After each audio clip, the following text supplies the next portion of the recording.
Welcome to the Vallin. I'm Night Vallin, your host, and this is Rose, the kitten with the most. Oh no, she got trapped in my cord. She's been laying on my lap, being a pretty kitty, so I figured we'd show her off. Last time, we got onto the island. This time, we're gonna find out what's next, because apparently Floofy Butt can speak. And now I gotta think of voices. Hello, can you hear me? Are you okay? What is it? Don't be ridiculous, Kibbles. It's a human. Oh yeah? Yuck! I can smell it now. It smells like a human. Oh, do be quiet. Are they alive? Of course it's alive. It's breathing, you imbecile. Why isn't it moving? Would you come on and give him some space? Move it back a bit. Oh god, I'm terrible with the voices. Yes. Oh god, I'm getting them all mixed up. Alright, so, Snooty Booty. Yes. Oh god. Ow! I'm getting bit by a Remy. Stop. Yes, stand back. Move out of my way. Let me have a proper look. God, I'm just mixing all the voices together. I begin to come to. The Sphinx cat is standing over me as I open my eyes. We stare at each other for a moment while I try to take in what's happening. Is this one defective? Oh, I feel sick. I'm gonna puke. The cats watch me intently. Am I going insane? Ouch, my head. What is it chattering about? They're scared and confused. Let me talk to them. Human? Are you alright? You! I remember you! You took my catalog! Oh, but I gave it back to you. It's back in your pocket, meow. I had to. I tried to reach into my pocket and realized my hands are scratched to shreds. Ow, ow, ow, ow, ow! What's wrong with my hands? I tried to stand. Ow, ow, ow! My feet, what happened to me? Yeah, I guess that's from all the climbing. Floofy Butt, we gotta come up with a voice for you. I told you it wasn't ready for that. What's that? Ready for what? It's an anatomical structure and it is far too delicate. I tried to slow it down. Yeah, Floof, you try restraining a human who's that determined. It was like a marigay. Its anatomical structure didn't seem that delicate to me. I was like a what? Doing what? You made your own way back to the beach. Okay, but that doesn't explain. I show my bleeding hands. Ah, you crawled, Kara. Kara? Who's Kara? That's not my name. It's a term of endearment. It's an Irish thing. It's inappropriate. Wait, I crawled? You sure did. Like a cat? Yep. All the way back from the mountains. Like a bleeding mountain lion. Very impressive. But why? Because, oh god, because burbs. I think Sai just abandoned the safety of her little rug. Because you got the sickness. Shh. Maybe you should sit down, human. We need to have a talk. Probably a long talk. Talk? Yes, that's right. Since when can cats talk? Oh, for goodness sakes, since the dawn of time. How else do you think we communicate? Ah, stop splitting whiskers, Major. You know full well that the human is saying, I think the revelation here, Kara, is that you can understand us. Yes, that too. Will someone please explain what the hell is going on here? Well, we don't fully understand everything ourselves, at least not all the details of how this works. I think being stood in a forest surrounded by a bunch of talking cats is about as much detail as anybody would want. I agree. And more to the point, we were rather hoping you would be able to help us. You are the scientist, after all. Meh. What we do know is that the clock has started ticking for you. What do you mean? Well, there's no easy way to say this to you, Kara. You'll be catified. I'll be what? Whether you help or not, you don't have a lot of time before, ahem, if I may. It would seem, and we are basing this on our experiences to date, that when a human manages to find themselves in what I believe you call the danger zone, they're vulnerable in ways that previously were not. That is to say, you're screwed. You're not helping. Don't make me. Well, Mountain Lion, there'll be no violence of any kind. Forgive me for being a bit panicked here.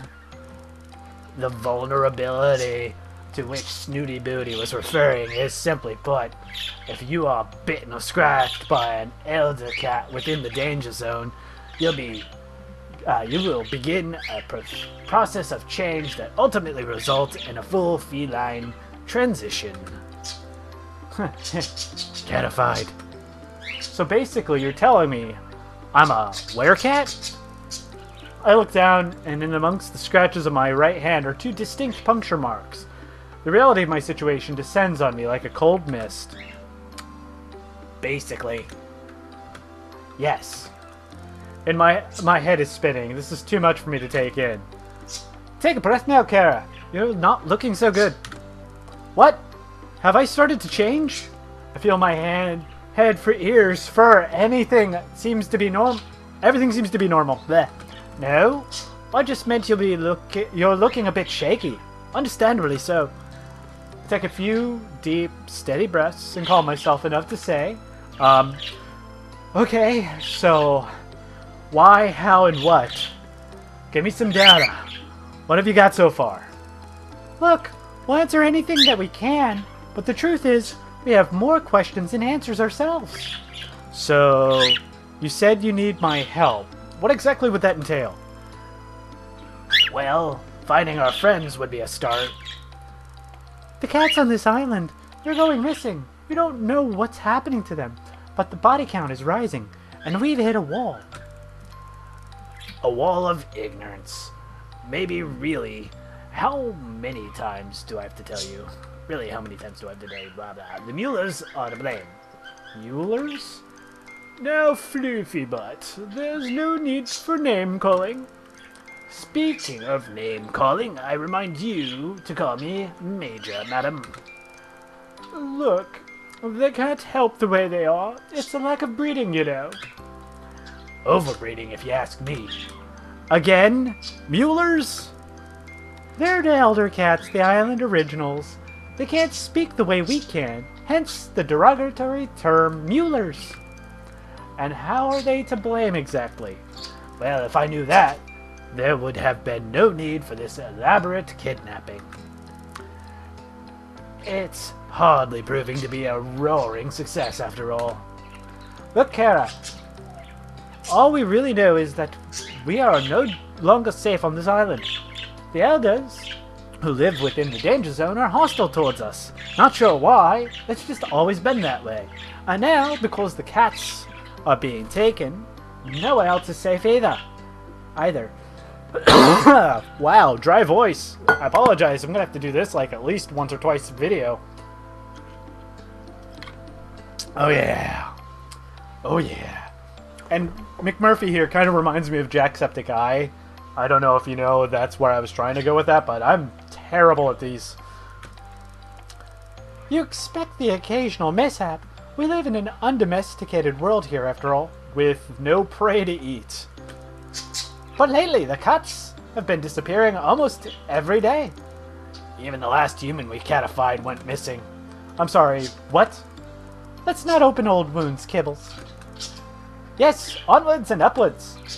First things first. This werecat thing. Catification. Transition. Whatever. How does it work? Time passes, then you transform into a cat. Nah. Ugh. It's a gradual process. It's different for everyone, but you won't just turn overnight. The clock's ticking, however. Oh god, I lost my voices! The first side effect of the transition is being able to understand us. Well, some of us. Not even the elders, obviously.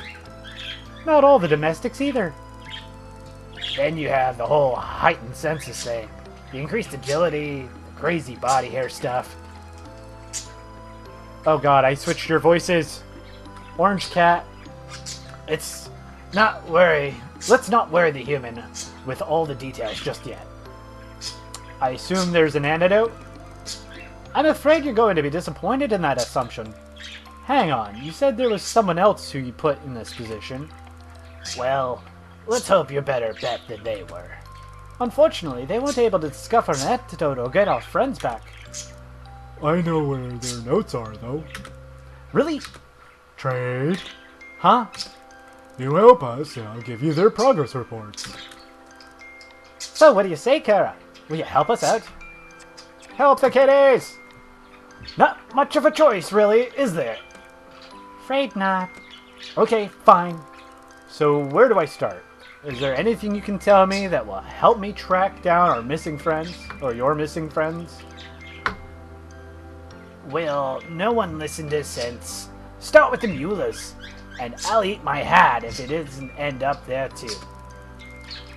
Started with the Muellers, ends with the Muellers. That's what I meant to say.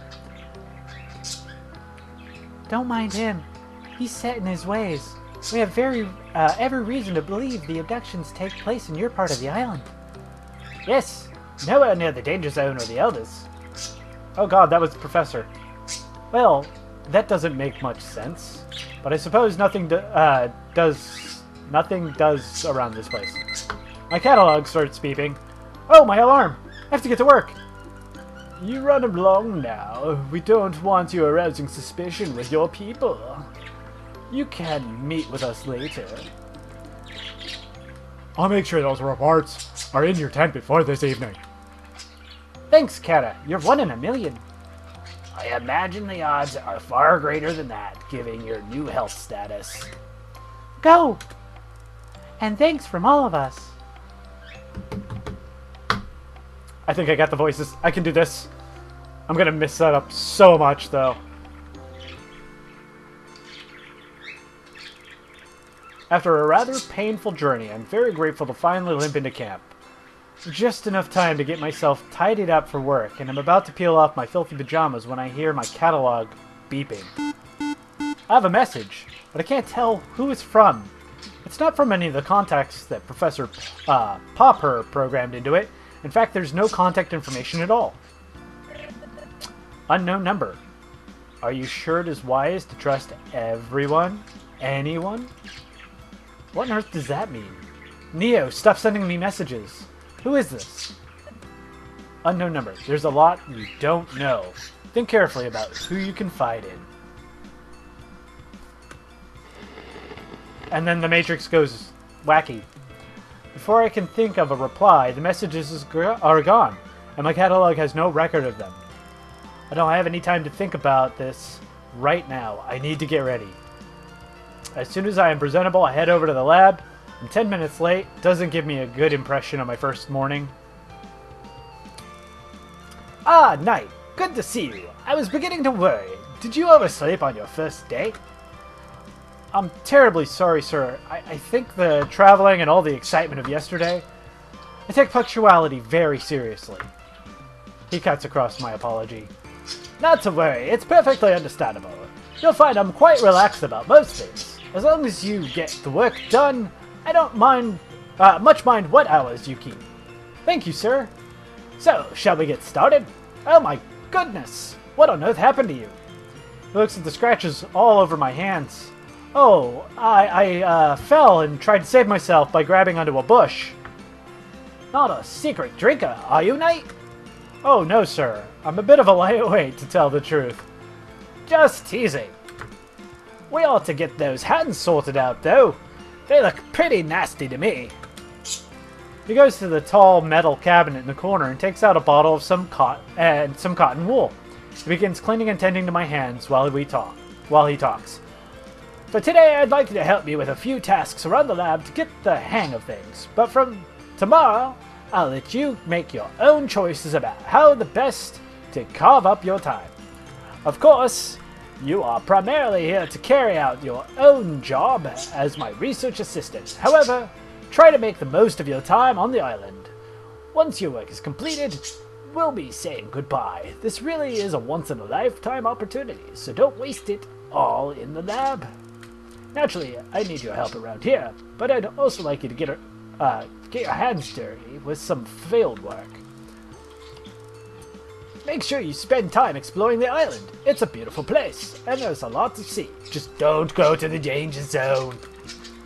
Take the time to get to know the cats. A full understanding of their behavior is crucial to our research. There's plenty to see and do. However, you must be careful not to overwork. Take regular rests and relaxation. We don't want you to burn yourself out, now do we? I'll try to get the balance right. That's the spirit, so there you are. He's done a first-class job on my wounds, and they aren't bothering me nearly as much. Ah, yummy. I spend the rest of the day with the professor getting to know how the various pieces of equipment in the lab work, finding out where everything is, and learning some of the basic duties I'll be performing routinely. By the end of the day, I'm exhausted. Make my way to my tent. I'm about to flop down on my bed when I see a package poking out from underneath it. It's the reports that Kibbles promised to deliver. The cats were right. The previous person barely made a start on producing an antidote. I'm gutted and worried. What if I can't do any better? Will I just turn into a cat? I decide that's not an option and resolve to get going on my own research into it tomorrow. My instincts tell me that the cats will be a good starting point. I have a feeling they'll know a lot more than they're prepared to tell me. I need to gain their trust and see if I can't get them to open up a bit. I'm sure I'll make more progress if I focus on one at a time. I'm optimistic that one-to-one sharing will prove to be fruitful. It's a small glimmer of hope, but it is hope. Tonight, I'm not fit for anything. I can barely even write in my journal before I fall asleep.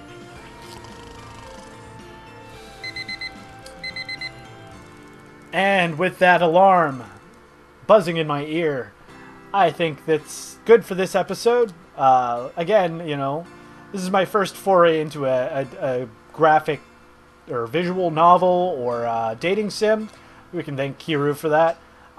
Make sure you leave your comments down below. Let me know how I'm doing. Let me know what I could do better, kind of deal. Because, again, this is my first time doing anything like this. And it's a bit outside of my comfort zone. And outside of my throat. I might have to take breaks in between videos here. Either way, see you guys in the next one. Peace out!